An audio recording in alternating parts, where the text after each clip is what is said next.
శీర్షిక గంగమ్మ తల్లి భాగం 1. గంగమ్మ తల్లి జన్మకథ.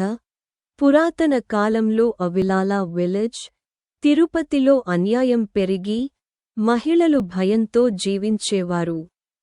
బలవంతపు పాలకులు ఆడవాళ్లని అవమానించడం, కొత్తగా పెళ్లయిన ఆడపిల్లల్ని పిలిపించుకోవడం వంటి నీచమైన పనులు చేసేవారు. పాలేగాళ్ల అరాచకాలు రాను రాను మితిమీరిపోయాయి.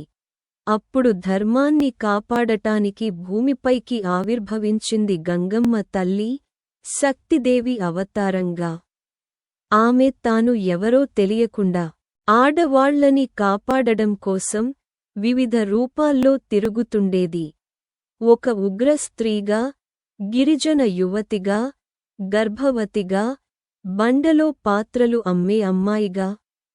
ఈ వేషాల్లో తిరుగుతూ చెడుపై బహిరంగంగా విమర్శలు చేసేది.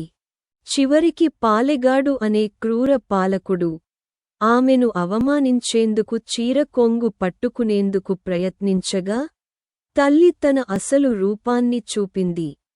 మంటలులాంటి కళ్ళు, ఉగ్రరూపం, ఆకాశంలా గాంభీర్యమైన స్వరం. ఆవిడ అతన్ని సంహరించి ధర్మాన్ని స్థాపించింది. అప్పటినుండే ప్రతి సంవత్సరం తిరుపతిలో ఆమె గౌరవార్థం గంగమ్మ జాతర జరుపుకుంటారు.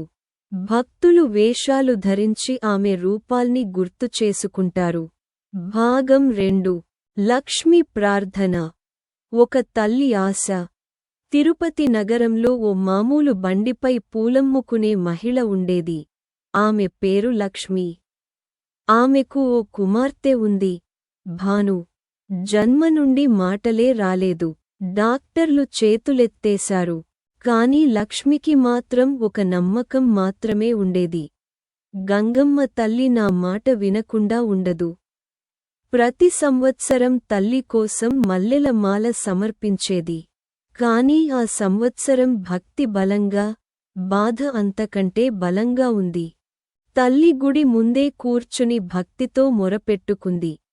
తల్లీ, నా బిడ్డ మాటలే కాదు, జీవితాన్ని కోల్పోయింది.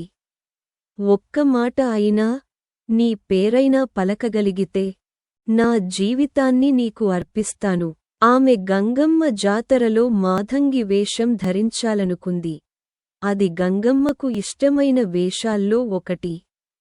ఇది ఒక గిరిజన స్త్రీ రూపం, శక్తి మరియు నిరాకరణకు ప్రతీక.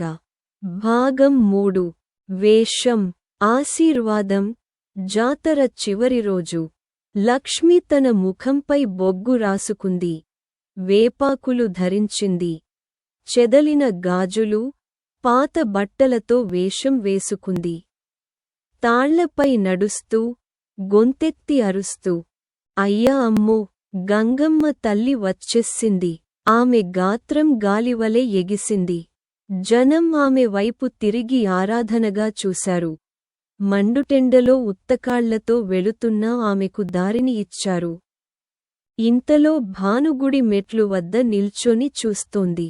ఒక పవిత్ర గాలి వీచింది. ఒక మల్లె పువ్వు భాను చేతిలో పడింది. ఆమె నెమ్మదిగా ఆకాశం వైపు చూసి, మొదటిసారి నోటితో గొనుగుతున్నట్లుగా చిన్న స్వరంతో అమ్మా అన్నది. లక్ష్మి షాక్కి గురైంది. ఆమె వెనక్కి తిరిగి చూసింది. భానుగుడి మెట్ల వద్ద నిలబడి మళ్లీ పలికింది, గంగమ్మ తల్లి. ఈసారి మాటలు చాలా స్పష్టంగా వచ్చాయి. భాగం 4. తల్లి ఆశీర్వాదం. అక్కడున్న భక్తుల అందరి కళ్లనుంచి కన్నీటి ధార వచ్చింది. అందరూ మూగబోయారు.